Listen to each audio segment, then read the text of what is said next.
사랑하는 여러분, 저는 6월, 7월 민수기 말씀을 한 7번, 8번 정도에 걸쳐서 전할 겁니다. 민수기 말씀을 좀 읽으시면 좋겠습니다. 민수기는 그 뜻 자체가 백성을 계수하다.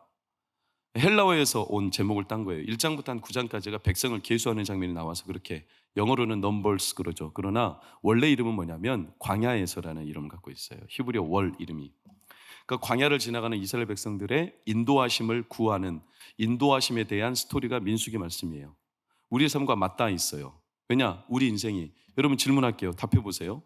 우리 인생은 등산과 같습니까? 광야를 지나는 것과 같습니까? 광야라고 하세요.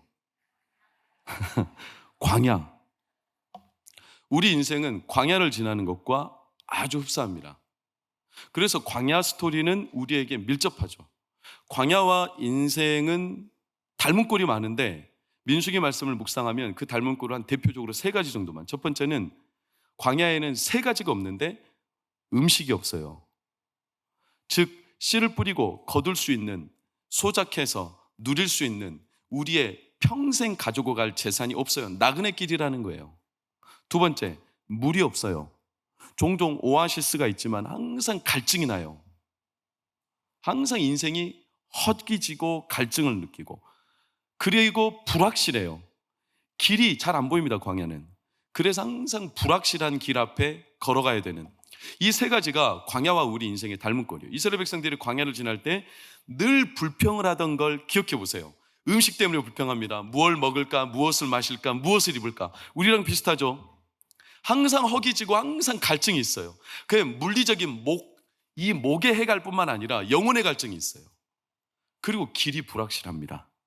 그래서 불안함을 느낍니다. 그래서 광야는 반드시 필요한 게 뭐냐면 가이드가 있어야 돼요. 성지순례를 가보시면 항상 가이드가 다 따라다녀요. 왜? 광야길을 몰라요, 우리가.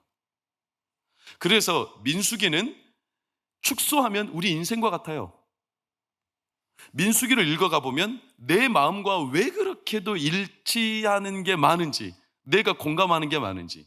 그래서 민수기 말씀은 참 귀하죠. 여러분, 민수기는 36장까지 있는데 1장부터 9장까지는 이제 광야길을 들어서기 위한 준비 작업, 인구를 헤아리고 어떻게 이동할 건가, 이런 방법들을 논의하는 장면이고, 진짜 광야길을 출발하는 장면은 민수기 10장 11절 12절 보면 나오죠.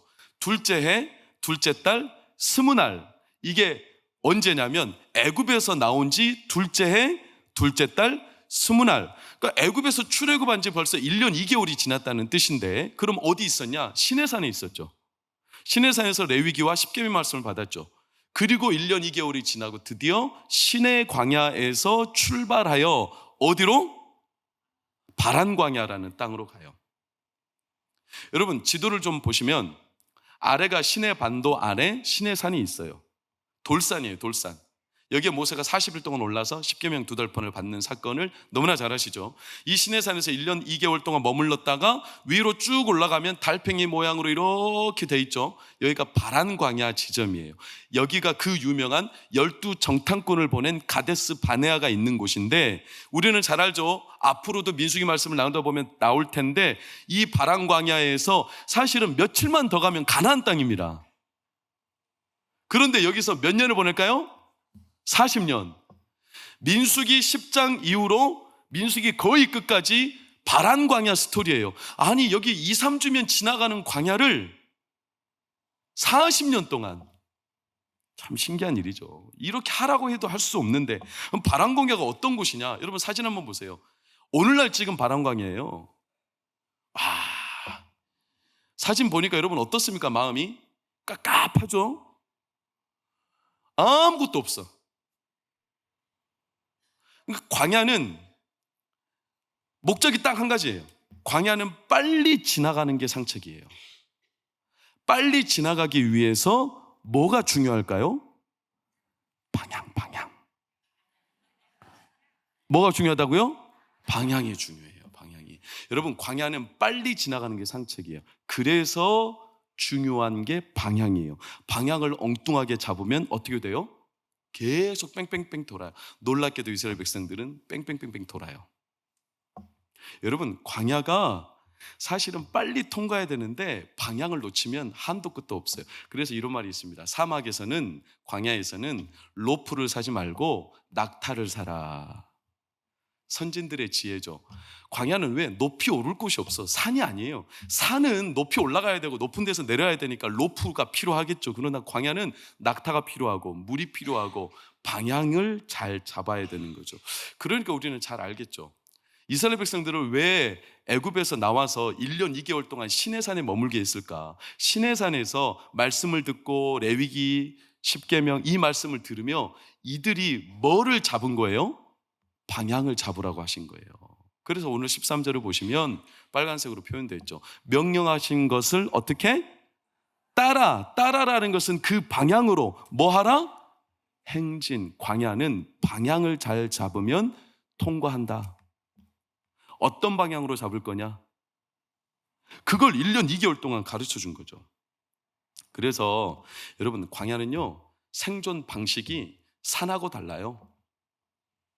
산에서 로프가 필요한 게 아니고 산처럼 광야는 사실은 방향을 잘 잡으면 되는 겁니다.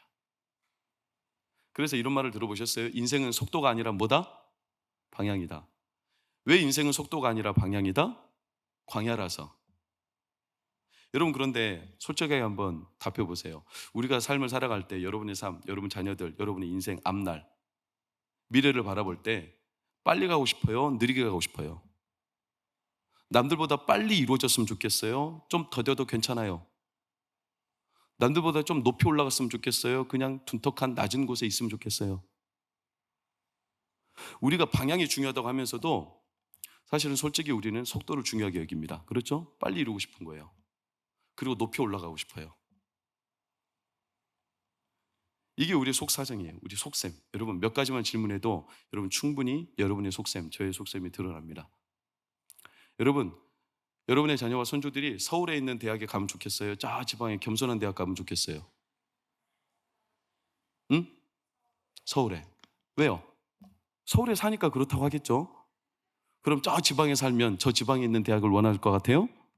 그렇잖아요. 그래서 엄마들이 어릴 때는요, 다 자기 자녀들이 진짜 천재처럼 생각해요. 그래가지고 천재처럼 되라고, 아인슈타인처럼 되라고 아인슈타인 우유를 먹여요.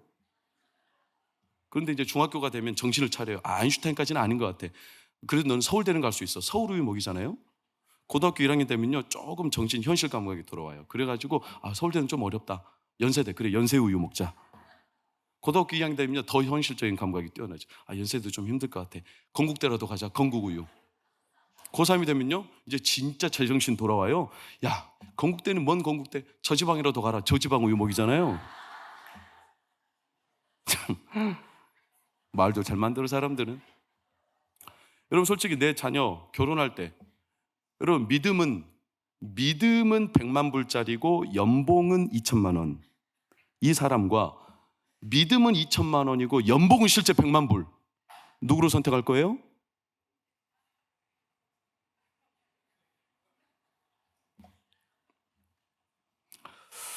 우리가 방향이 중요하다고 하지만 정작 우리 삶으로 돌아가 보면 속도가 중요합니다. 높이 오르는 거, 누가 빨리빨리 오르느냐. 그래서 로프를 찾습니다.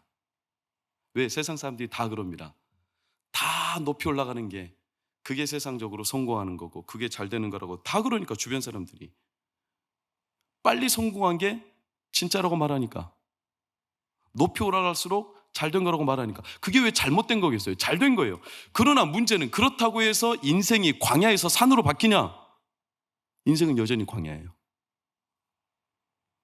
이 시대가 우리 인생을 자꾸 산으로 오인하게 만드는 데 일조하고 있어요. 항상 어떤 시대마다 시대를 지배하는 정신이 있어요. 여러분, 한 시대는 그냥 흘러가는 게 아닙니다.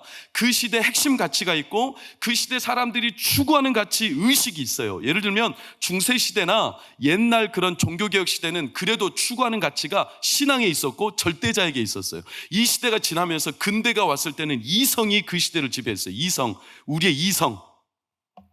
이 시대가 지나면서 낭만주의 시대가 왔을 때는 낭만, 사람들의 낭만, 감성, 감정, 감상, 예술,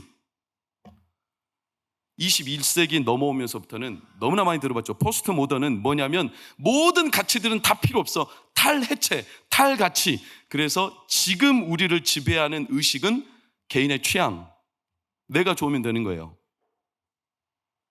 절대자고 뭐고 필요 없어. 내가 좋으면 되는 거고 내가 선호하는 게 진리인 거예요.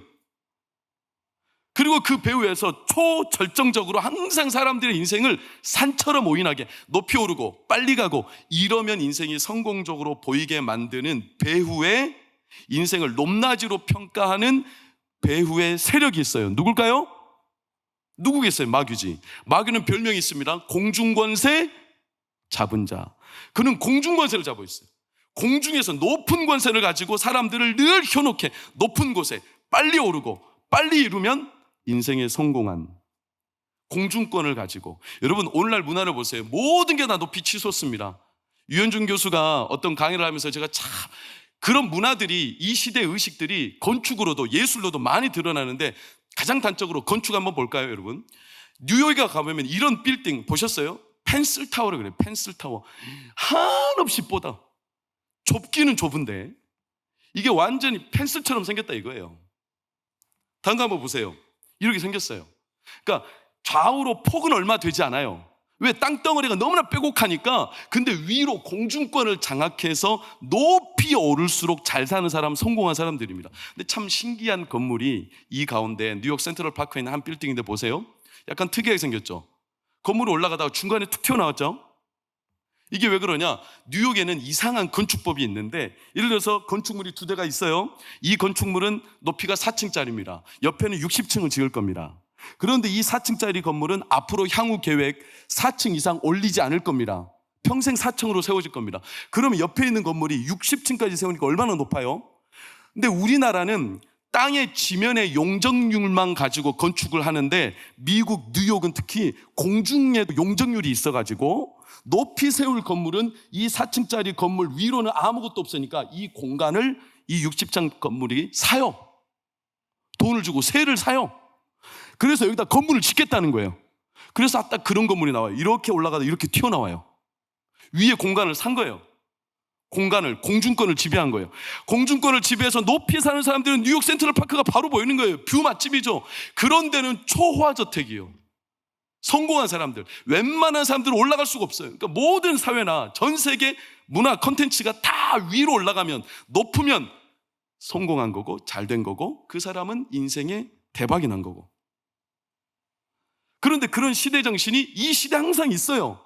배후에. 그러니 나도 모르게 내 인생을 바라볼 때 항상 이런 의식이 우리를 지배하는 거예요. 그 안에 우리는 살아가는 거예요. 우리 인생이 광야인데 산처럼 이해해. 산. 어떻게? 네, 높낮이로 평가하는 거예요. 빨리 오르고 높이 오르고. 그래서 로프를 찾고 이 공중권을 마귀가, 그래서 성경에도 보면 이 마귀의 교만함, 높아지려는 교만함에 현혹됐던 민족이 유명한 에돔 족속이에요. 에서의 후예. 이 에돔 족속은 오바댜 1장에서 경고를 하죠. 3절을 보면 높은 곳에 사는 자예요. 얼마나 그들은 높은 곳에서 페트라라고 하는 어마어마한 성을 지어놓고 살면서 자기들은 높은 곳에 영원히 구가할 거라고 했지만 지금은 유령 도시가 되어버렸죠. 누가 너희 나를 땅에 끌어내리겠느냐 이렇게 호언장담했지만 에돔은 시도 없이 말라버렸어요. 인생을 이렇게 현혹시켜요. 여러분, 심지어 마귀는 어떻게 했어요? 마귀는요, 광야에서 금식하시며 하나님을 만나고 있는 예수님을 데려다가 어디로 올려가요? 산으로. 마태복음 4장에 지극히 높은 산으로 데려가. 이게 지정학적으로 광야에서 산으로 데려간 것만 중요한 게 아니라 영적으로 굉장히 의미가 있는 거예요. 광야에 있었던 예수 그리스도를, 광야에서 하나님을 만나는 예수 그리스도를, 인생이 광야와 같은데 광야에 있던 예수님을 산으로 데려가서 높은 곳에 막 보여주며 천하만국의 영광을 보여주며 이렇게 살아야 되지 않겠냐? 높아져야 되지 않겠냐? 네가 낮은 데 처하면 누가 알아줄 것 같으냐? 그래도 한 번 뿌린 인생 높아져야지. 좀 높은 데서 누려봐야지. 많이 누려봐야지. 누가 너 낮은 곳에 있는다고 알아줄 것 같아? 무시당하지. 개차반 취급당하지. 가만히 있으면 가만히 취급하지. 이렇게 산으로 데려가서 엉뚱하게 현혹시키는 거예요. 여러분, 이런 소음과 잡음이 광야에는 속수무책으로 일어나요. 오해하지 마세요. 여러분, 높이 올라가고 인생의 성공을 이루는 것을 제가 잘못됐다고 말씀드리는 게 아닙니다. 열심히 살아야 되고 오를 수 있다면 우리 자녀들이 올라가기를 소망합니다. 그러나 중요한 것은 여러분, 인생이 광야인 사실은 바뀌지 않아요. 그리고 더 중요한 것은 우리가 하나님 앞에 온전히 살아가면 내가 높아지지 않아도 하나님이 우리를 높이십니다. 이런 세상이 있다 보니까 자꾸 로프를 찾아. 아니, 사막에서는요, 로프가 아니라 낙타가 필요하다니까요. 근데 로프를 찾아. 왜? 높이 올라야 되니까. 연줄, 지연, 학연, 어디 출신이냐, 대학교 어디 나왔어? 나랑 같은 데네. 그럼 이제 막 대학교가 아니, 고등학교 어디야? 고등학교? 중학교는 어디야? 중학교가 안 맞아요. 초등학교까지. 야, 초등학교 어디야? 이야, 요새는 초등학교가 안 맞으면 어린이집 어디야 도대체? 동광? 우와. 그것뿐만인 줄 아세요? 어린이집 안 맞잖아요. 어디서, 산부인과가 어디야? 어디서 태어났어? 우리 집 자녀들은 청와산부인과 출신이야. 청와산부인과 손 들어보세요. 여기 붙어라. 이것까지 다 학연으로 끌어다가, 지연으로 끌어다가 어떻게든지 연줄을 잡아야 되니까, 높이 올라야 되니까 로프를 붙잡으려고. 한도 끝도 없어요. 광야를 사느니 차라리 썩은 동아줄이라도 그거 붙잡고 살겠다는 거예요. 사랑하는 여러분, 광야는 생존 방식이 로프가 아니에요. 방향이 있어야 되고 낙타가 있어야 되고 물이 있어야 됩니다. 광야는 그래야 통과할 수 있는 거예요. 광야에서 돈이 많아도 소용없어요. 돈 주고 물을 사야 되고, 돈이 있다면 낙타를 사야 되는 거예요. 그게 없으면 백날 첫날 해봐요. 광야를 통과할 수 있는지. 뺑뺑이 돕니다. 사랑하는 여러분, 그런데 나중에 알겠지만 이스라엘 백성들이 이 바람 광야를 40년 동안 돈다니까요. 이유는 간단해요. 뭐를 못 잡았어요? 방향을 못 잡은 거예요. 여러분, 저는 지난 6월 1일 날 이른비 기도회를 하면서 한 가지를 선포했어요. 우리 모든 동각교회 성도들이 함께 마음을 모아 기도해 주시기를 바라요. 광야와 같은 이 세상을, 우리 자녀들이 위기의 10대이지만 기회의 10대로 하나님을 만나고 하나님 때문에 광야를 통과하기를 축복합니다. 여러분의 가정이, 여러분의 자녀들이, 우리 인생길이 하나님을 만나서 광야길을 통과하기를 축원합니다. 온 교회가 6월, 7월 여기에 에너지를 집중할 거예요. 하나님 만나기를, 광야 같은 세상에 다른 거 말고 하나님께 집중하기를. 인생은 광야니까. 여러분, 살아보셨잖아요. 우리는 이제 어느 정도 인생의 광야길을 살아보니까 알잖아요. 처음에는 결혼이 산처럼 문턱이 높았지만 이제 살아봐요. 결혼 생활 자체가 광야야, 광야. 혜진이 그렇지? 그래 안 그래? 완호 그래 안 그래? 안 그래? 그래, 아직은 안 그래. 너희들 결혼한 지 1년밖에 안 됐잖아. 지금은 광야가 아니에요. 지금 깨소금이 떨어지, 좀 지나봐 이제. 직장도 처음에야 문턱이 높죠? 그럼 직장 취직하면 그 뒤로는 순탄대로예요? 아니잖아요. 직장도 버텨야 되는 광야예요. 얼마 고된데요. 로프 가지고 안 돼요. 40대만 지나도 인생이 광야라는 걸 깨닫습니다. 송호군이라는 서울대 사회학자, 사회학 교수가 그들은 소리내 울지 않는다 이런 책을 썼어요. 왜 썼냐? 자기가 어느 날 택시를 탔는데 택시 기사가 대기업의 간부였어. 근데 어느 날 명퇴를 당했어. 그리고 살 길이 없어서 막막해서 광야길 같은 인생 택시 운전하면서 전전긍긍 버티고 사는 거예요. 둘이 이야기했는데 너무나 가슴이 막 일맥상통하고 공감이 되며 슬픈 거예요. 그래가지고 이 교수가 이 책을 써요. 그들은 소리내 울지 않는다. 무슨 뜻인지 알겠죠? 광야 같은 인생을 살아가는데 소리조차 낼 수 없는 이 치열한 삶. 여러분, 우리나라, 아니 우리 교회 지금 청소하시는 집사님 다 그만뒀다고 했잖아요. 그리고 이제 이력서를 받아요. 청소하시는 분들. 우리 관리위원장님이 어느 날 저한테 보고를 했어요. 목사님, 이분은 제가 면접을 못 보겠어요. 왜냐? 서울대 출신이 이력서를 냈어. 그 석학이 우리로서는 이해가 안 되죠. 여러분, 38.6세만 되면, 평균 38.6세만 되면 학력의 평준화가 일어난다는 거 아세요? 서울대 나왔든 지방대 나왔든 38세, 39세쯤 되면 사는 건 똑같아요. 광야 생활이에요. 그런데 사람들은 로프를 붙잡으려 해. 광야를 통과해야 되는데 생존 방식이 다른데. 오늘날 얼마나 가슴이 아픕니까? 이번 주에 계속 사회적으로 뜨거운 이슈가 뭡니까? 정유정 23세 청년 여자. 너무나 가슴 아프지 않아요? 제가 그 얼굴을 봤는데 제가 언젠가 뭐 본 얼굴처럼 너무나 낯이 익고 너무나 평범해요. 제가 모르는 사람이에요. 그러나 얼마든지 우리 교회 옆에서 볼 수 있는 그냥 평범한 여자 청년이에요. 근데 외롭죠. 광야 같은 인생이잖아요. 아무도 친구가 없어. 혼자 외톨이처럼 은둔형 외톨이로 평생을 살았어. 거기서 한다는 게 고사키야 인터넷에서 리서치하면서 괴담, 살인소설 이런 걸 읽다가 사람이 완전히 환상에 빠졌어요. 방향을 잃어버렸죠. 어떻게 했습니까? 과외선생을 모집했잖아요. 자기가 고등학생이라고 속이고, 심지어 고등학생이라고 속이기 위해서 중고 고등학생 교복까지 샀잖아요. 입고 그 과외선생님 집에 갔어요. 나이가 똑같아 23살. 그 선생님 집에 가서 그 선생님을 죽여버렸어요. 왜 죽였냐 물었더니 그냥 사람 죽이고 싶었대요. 남의 얘기처럼 우리가 찌릿찌릿하지만 여러분 가슴이 아프지 않습니까? 이 시대 우리 자녀들이 지금 방향을 잃어가고 있다고 생각하지 않으세요? 뭔가 모르게 이 자녀들이 어둠에 갇혀있고 자기들이 살아야 되는 인생에 방향이 없어서 어디로 가야 될지 몰라가지고 혼자 외롭게 은둔형으로 혼자 외롭게 어둠에 쌓여서 뭘 해야 될지, 왜 미래가 너무나 막막해. 광야랑 똑같아. 먹을 게 없어, 마실 게 없어. 광야니까 아무것도 없어요. 길이 없어, 불확실해. 그러는 혼자 괴로워하다가 방향을 잃어버리고 광야에서 잘못된 생존 방식을 선택해서. 여러분, 왜 민수기가 우리에게 너무나 가슴에 와닿고 중요한 책이냐? 민수기는 하나님의 인도하심을 드러내고 있기 때문에 그래요. 광야를 지나가는 그들이 실패했어요. 그들이 실수도 많이 했습니다. 40년 동안. 그럼에도 하나님이 끝까지 그들을 포기하지 않고 광야를 인도해 가셨다는 스토리가 민수기라서 우리의 자녀들과 이 시대를 살아가는 성도들에게 얼마나 귀하고 복된 하나님의 메시지인지. 여러분 6월과 7월 민수기 말씀을 깊이 묵상하며 여러분의 가정과 여러분의 자녀들의 삶에 하나님의 인도하심이 임하기를 예수 이름으로 축복합니다.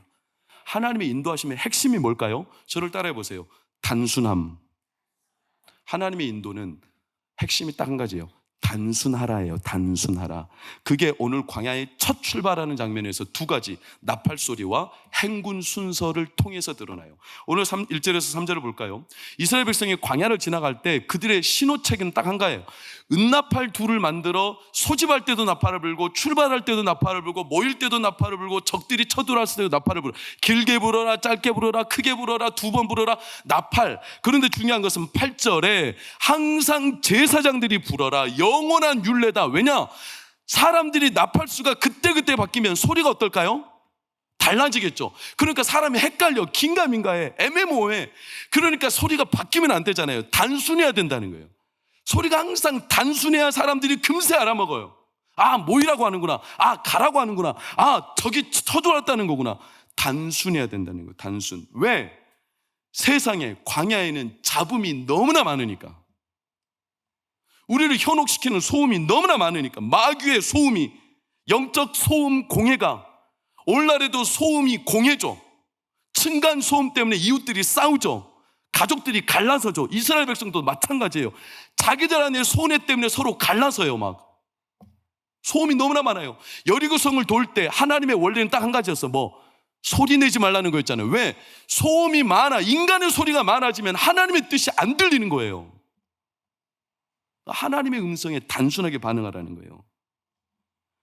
같은 소리, 같은 뜻, 같은 말, 같은 방식으로. 왜? 우리 안에 성령은 같은 분이시니까. 그래서 그 신호가 분명해지면 9절을 보세요. 확실하게 하나님도 그들의 음성을 듣고 대적들로부터 구원하여 주심이라. 하나님과 약속이에요. 너희가 내 음성에 단순하게 반응하고 내 음성을 기억해라. 나도 너희들의 신호를 듣겠다. 신호가 분명하면 믿음이 분명해집니다. 여러분, 진리는 단순합니다. 그래서 진리가 우리를 자유하게 하는 겁니다. 단순함은 힘이 있습니다. 복잡하지 않기 때문에 명확하죠. 광야를 지날 때 하나님은 단순하게 하나님의 음성에 귀 기울이라는 거예요. 우리가 마지막 때에도 예수님이 우리 가운데 나팔 소리가 들릴 거예요. 아시죠? 빠바바밤 하면서 나팔 소리. 요한계시록 1장 10절을 보면 큰 음성이 나팔 소리처럼 우리에게 울려 퍼질 거라고 그랬어요. 여러분 들으실 수 있겠어요? 마지막 때 예수님의 나팔 소리가 들릴 때 동광교회뿐만 아니라 여러분의 처소에서 예수님을 영접하시기를 축원합니다. 나팔 소리 울릴 때 나의 이름 할렐루야. 근데 이걸 들어보지 않으면, 단순하지 않으면, 복잡한 세상 소리에 늘 길들여져 있으면 하나님의 음성인 줄 알겠어요? 여러분 어떻습니까? 마귀가 흉내낸다니까요. 하나님인 것처럼, 천사처럼. 그러면 마귀가 가장하고 나타난다니까요. 마귀가 광명의 천사로. 여러분 어떤 사람들은 환상을 보죠. 마귀가 광명의 천사로 기도하다가 눈앞에 드러났다. 와, 광명의 천사 하나님이 나타나셨다. 반드시 어디를 봐야 되냐면 끝에는 항상 발을 봐야 돼요. 발을 보고 발에 털이 복실복실하면 마귀예요. 우스갯소리가 아니에요. 우리 교회에서 레위기 세미나 하셨던 김경렬 교수님, 저희 주일학교 때 선생님이신데, 그분이 합신대, 총신대, 아세아연합신대 이렇게 강의를 하시는 교수님 되셨어요. 이분은 너무나 이성적이에요.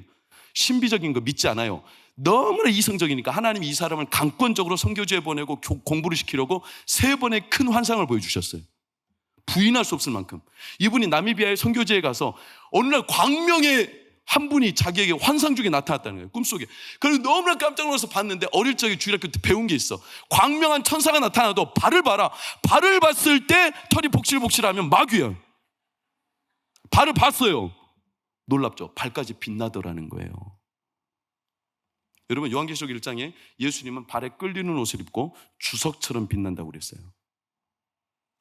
그래서 그분이 그 앞에 부복하고 10년을 교수로, 10년을 선교사로 서 임기고 1년 만에 박사학위를 하나님의 은혜로, 진짜 누구도 할 수 없는 7년 8년 걸리는 그 학위를 1년 만에 따고, 본인이 할 수 있는 게 아무것도 아니었다는 거예요. 하나님이 그렇게 하셔서 지금은 국내에서 하나님의 말씀을 뜨겁게 전하는.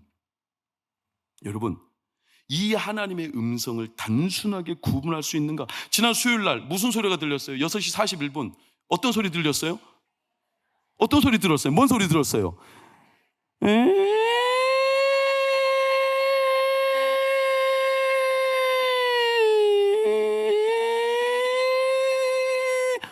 들었어요? 못 들었어요? 들었죠? 전 깜짝 놀랐어요.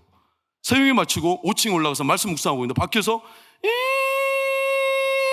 들리는 거예요. 방송이 터진 거예요. 실제 상황입니다. 어린이, 노약자, 여자들 대피 준비하세요. 실제 상황입니다. 실제 상황입니다. 저는 너무나 순진하고 정직해가지고 그대로 믿었어요. 올라갔어. 빨리.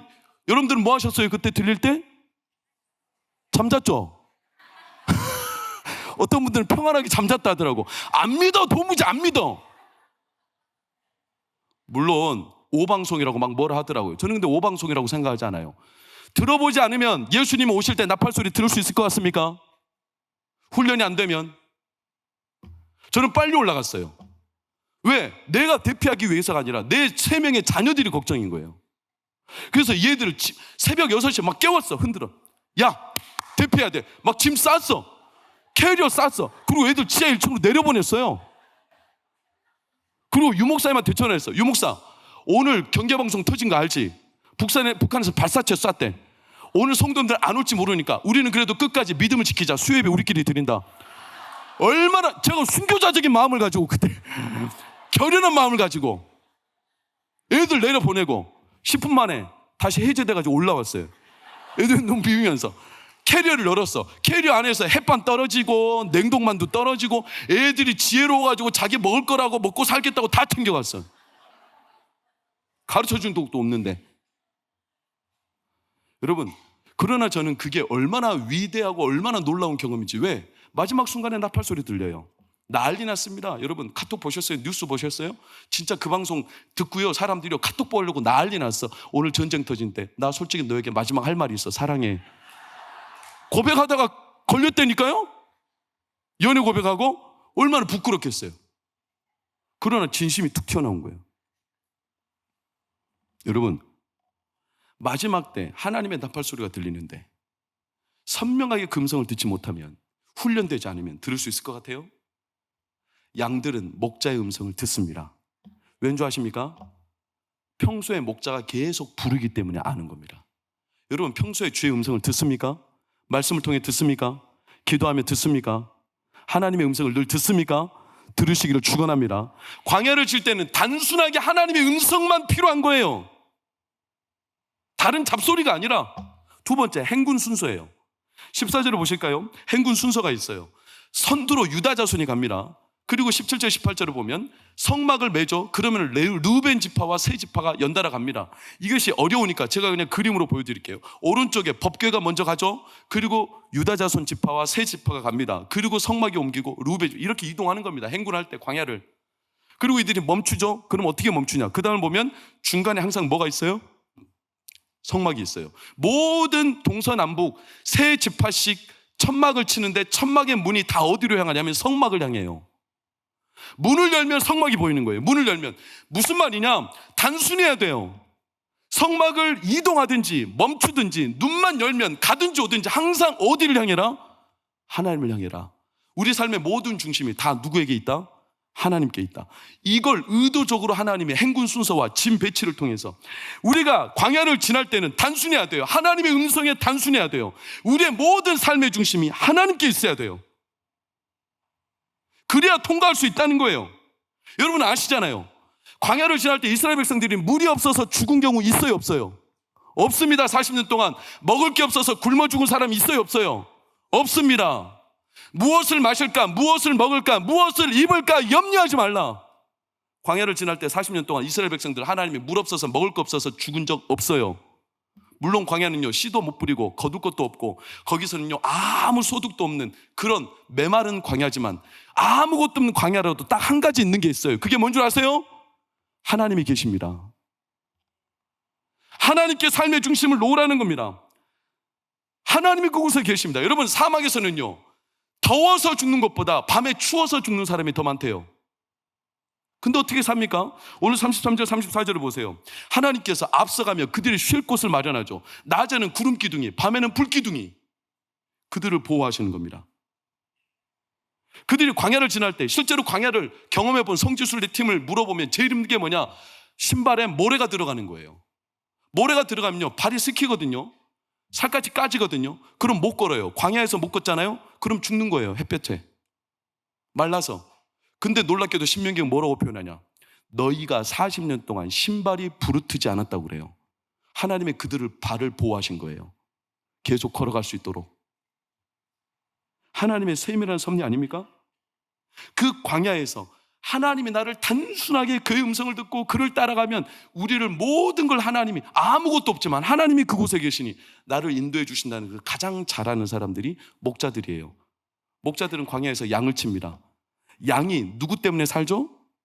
목자 때문에 살죠. 그래서 목자들은 그걸 제일 잘합니다. 목자들의 오늘날 표현은 베두인 그러죠. 베두인. 지금도 베두인이 있어요. 그 베두인의 조상이 성경의 예레미야의 레갑 자손이죠. 레갑이죠. 레갑. 이 목자들은요 지금도 목자로 살아요. 왜냐? 광야길을 통과할 때 그 목자만 있으면 살 수 있다는 거예요. 단순하게. 언젠가 이스라엘 정부에서 이 목자들한테, 베두인들한테 좀 돌아다니지 말고 이제 한 곳에 정착해서 살라고 무상으로 아파트를 지급했어요. 그걸 좀 살라고. 근데 이들이 답답해서 6개월 살다가 다 뛰쳐나가 버렸어요. 견디지 못하고. 왜? 이들은 자유롭게 하나님의 인도하심을 받는 게 너무나 즐거운 거예요. 지금까지도 회자되는 사건이 있습니다. 여러분, 지금까지도 세상에서 제일 어려운 마라톤이 마라톤 드 사브리라고 사하라 사막에서 펼쳐지는 마라톤이에요. 251km를 6일 동안 종주해야 됩니다. 사진 한번 보시겠어요? 이런 마라톤이에요. 이 마라톤에 참석했던 프레스페리라는 사람이 참석했다가 한 이틀째인가 길을 잃어버렸어요. 일행에서 벗어났어. 아무리 높은 데 올라가도 자기가 어디로 가야 되는지 이정표도 궤도에서 벗어났죠. 이 사람이 광야에서 혼자 버려져 가지고 9일을 버티는데 자기 오줌을 먹으며 가란목을 태우고 그것조차 안 나오니까 박쥐를 잡아다가 박쥐 피를 마시며 그렇게 버텼어요. 이제 죽어갑니다. 이 사람이 그런데 어떻게 사는 줄 아세요? 거의 죽어가는데 옆에 지나가던 한 베두인의 딸, 어린 소녀, 목자의 후예, 소녀 한 명 만나서 그를 통해 구조를 받습니다. 왜? 그 소녀는 길을 알거든요. 나중에 회복되어 보니까 자기가 벗어난 지점이 원래 지점에서 289km나 떨어진 지점이었어요. 죽을 뻔했죠. 놀랍지 않습니까? 그 어마어마한 광야 속에서도 한 명의 어리고 어린 소녀 한 명 만났을 뿐인데 그 가이드 한 명이 그 생명을 구원할 수 있을 정도면 사랑 여러분, 인생의 광야길을 지날 때 하나님의 음성, 하나님이 우리의 목자 되셔서 우리를 먹이고 살리신다는 사실을 믿으시기를 축원합니다. 광야에는 로프가 필요한 게 아니에요. 광야에는 단순한 하나님의 음성을 듣고 하나님이 나에게 하나님 중심으로 살도록 훈련하신 대로 살아가면 통과할 수 있습니다. 그래서 이 베두인들은요 고백하잖아요. 여호와는 나의 목자시니 내게 부족함이 없으리로다. 이 나답, 레갑, 목자들의 조상은 그래서 나중에 누구를 만납니까? 이 레갑의 후손이 신약시대에 오면 목자죠, 목자. 목동들이 빈들에 있다가 누구를 만나죠? 아기 예수 그리스도를 만나요. 제일 먼저 만나요. 사랑하는 여러분, 하나님 만나고 싶으십니까? 단순해야 합니다. 계산하고 따지고 복잡하고 여러 가지 생각에 쌓여서 로프를 찾고 오를까 말까, 속도를 낼까 말까, 이런 데 쌓여서 하나님이 아닌 단순함에서 벗어나면 우리는 하나님을 만날 수가 없어요. 모세도 목자였어요. 다윗도 목자였어요. 목자였기에 그들은 목자이신 하나님의 마음을 알아요. 그래서 그들의 믿음이 단단해졌어요. 하나님의 인도하심을 확신한 거죠. 세례 요한도 광야에서, 엘리야도 광야에서, 바울도 광야에서 하나님을 경험했어요. 왜? 광야에서는 하나님의 음성을 더 확실하게 들을 수 있기 때문에 그래요. 여러분 아십니까? 그래서 하나님이 의도가, 광야로 이들을 이끌어 가시는 의도가 신뢰하고 확신하며 광야에선 단순하게 하나님의 음성에 하나님 중심의 삶을, 나팔 소리를 선명하게 들으며 하나님의 행군 순서대로 하나님의 중심을 향하여 살면 광야는 통과하게 되어 있습니다. 그래서 성경은 단 한 번도 높이 오르는 방법을 우리에게 말하지 않아요. 항상 하나님의 음성을 듣고 광야를 지나는 방법을 가르쳐 주시죠. 단순하게 목자를 따라. 그럼 오늘 35절 36절을 보면 어떻게 됩니까? 여호와께서 일어나서 주의 대적들을 흩으시고 여호와께서 일어나서 우리에게로 돌아오시는, 우리와 함께 하시는. 사랑하는 여러분, 6월 7월 한 달 동안 목자이신 예수 그리스도, 목자이신 하나님, 광야에서 이끌어 가시는 하나님의 인도하심을 경험하기를 축복합니다. 우리 인생이 광야입니다. 아무것도 없어요. 저축한 것도 이제 떨어지고, 전세값은 오르는데 전세 계약할 수가 없고, 연말에 노후 연금도 없고, 직장도 점점 희미해지고, 자녀들, 가정 문제. 우리 가운데 광야길을 지나지 않는 사람이 과연 몇이나 있겠어요? 점점 바닥나고, 길을 잃고, 불확실하고, 건강 나빠지고, 하나님의 은혜 아니면 살 수 없는 광야. 어떻습니까? 이 광야를 통과하는 사람들이 우리 가운데, 그래서 실패감을 맛보고 우울하고 원망하고 내 마음에 너무나 쓰디쓴 아픔이 있고 이걸 헤어나올 수가 없고 광야에서 뺑뺑이 돌 수밖에 없는, 여러분 이때 로프를 붙잡는 게 사는 게 아니라, 그래서 질문이 끊이잖아요. 하나님 언제까지 내가 광야를 벗어날 수 없고 이 광야가 끝나긴 하는 겁니까? 그럴지라도 하나님은 그 광야에 계십니다. 그리고 광야에서 우리를 만나십니다. 광야에서 하나님의 음성을 들려주시는 겁니다. 그래서 우리의 선배들이 이렇게 말했어요. 하나님을 만나려면 사막으로 들어가라. 항상 모든 하나님의 음성이 광야 아무것도 없을 때, 놀랍게도 아무것도 없기 때문에 그곳에 하나님의 음성이 가장 크게 들려요. 예수님도 평생에 걸쳐서 새벽에만 되면 한적한 곳에 가셔서 하나님을 만났어요. 마가복음에 한적한 곳, 성경으로는 너무나 좋게 표현했지만 한적한 곳은 진짜 한적하니 유유자적하는 곳이 아니에요. 헬라어로 에레모스라 해가지고 광야를 말해요. 광야, 빈들, 아무도 안 찾아올 만한 위험한 곳, 들짐승이 도사리는 곳, 이곳에 예수님은 자처하여 새벽이면 그곳에 가셔서, 왜? 하나님 만나기 위해. 그래서 천사들이 그를 도운 거예요. 들짐승들이 예수님을 범접하고 위협을 강할까 봐. 사랑하는 여러분, 광야에서 6월, 7월 우리 자녀들이, 여러분의 삶, 여러분의 가정, 여러분의 미래 가운데 광야를 지날지라도, 저의 가정도, 여러분의 가정도 광야길 가운데 한가운데 있을지라도 그곳에서 가장 하나님의 음성이 크게 들립니다. 그러니 그곳에서 하나님을 만나는 은혜가 있기를 축복합니다. 그곳에서 은혜임을 깨닫죠. 하나님, 오늘도 나에게 일용할 양식을 주셔서 감사합니다. 오늘도 나를 인도해 주십시오. 광야 같은 인생길을 오늘도 살 텐데 하나님, 오늘 하루 내 삶의 걸음을 인도해 주십시오. 내일 모레 그건 나의 손안에 있지 않지만 오늘 하루만큼 하나님 내 생명을 붙들고 가주시옵소서. 하나님의 은혜면 충분합니다. 하나님의 은혜로 살 수 있습니다.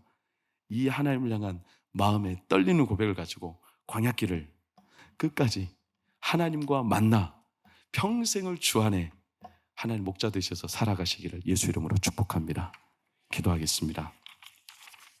주님 고맙습니다. 광야길을 지납니다. 우리의 인생의 광야, 아무것도 없고 세월이 지나고 나의 삶이 점점 광야처럼 메말라 갑니다. 은퇴 헌금도 없고 전셋값은 물가는 오르는데 내 상황과 처지는 너무나 나쁘고 직장이 희미해져 가고 점점 흔하디 흔한 보험도 하나 타 볼 수 없는 가정 때문에, 건강 때문에, 자녀, 사업, 실패와 쓰디쓴 인생의 잔들이 내 안에 너무나 널려있는 광야, 가슴이 아프고 배신에, 이별에, 외로움에, 가난에, 두려움에, 우울증에 아파하는 성도들이 덜어 있지만 이 광야는 하나님이 우리를 기다리고 만나시는 곳임을 믿습니다. 그러니 사랑 우리 성도들, 광야길을 지나고 있다면 다른 거 아무것도 없어도 그곳에 하나님의 계심을 믿습니다. 하나님의 음성을 단순하고 선명하게 들을 수 있도록 영안을 열어 주시옵소서. 그곳에 내 삶의 모든 중심이 하나님을 향하여 설 수 있도록 우리의 삶을 단조롭고 단순하게 하나님 앞에 붙들리게 하여 주시옵소서. 오늘도 이끌어 주신 하나님을 찬양합니다. 오늘도 내게 생명을 주신 하나님을 찬양합니다. 은혜 베풀어 주시옵소서. 하나님의 은혜 아니면 저 오늘 살 수 없으니 주님, 이 시간에도 하나님의 은혜를 구하는 성도들 위로하여 주시옵시고 건강 주시옵시고 오늘도 살아갈 힘을 주시며 그 가정에 하나님의 은혜를 부어 주시옵소서. 광야에서 주를 만나 하나님의 음성에 가슴 뛰어 평생을 주와 동행하며 복된 기적의 길을 걸어가도록 축복하여 주옵소서. 이제는 우리 주 예수 그리스도의 은혜와 하나님의 크신 사랑과 성령의 감화 감동 교통으로 평안 인도하심이 오늘 인생 광야가 왔지만 아무것도 없지만 그러나 광야에 오직 하나님이 계시니 그곳에서 단순하게 주의 음성에 반응하고 기울이며 내 삶의 모든 중심이 하나님께 붙들려 이제는 세상의 소음과 잡음과 다른 소리가 아니라 로프를 구하는 게 아니라 하나님과 동행하며 하나님께서 나에게 은혜를 베풀어 주심으로 이 인생의 광야도 넉넉하게 통과함을 믿으며 우리 사랑하는 성도들, 때로는 건강에, 아픔에, 경제적인 사정 때문에 무너지는 광야 생활이라도 주께서 그 건강과 가정과 경제를 반드시 은혜로 채우시며 일으키시며 회복하심을 믿고 담대하게 주의 손을 따라가기로 결정하는 우리 모든 성도들의 미래와 가정과 자녀들의 앞날 가운데 영원히 함께 하시기를 간절히 축원하옵나이다. 아멘.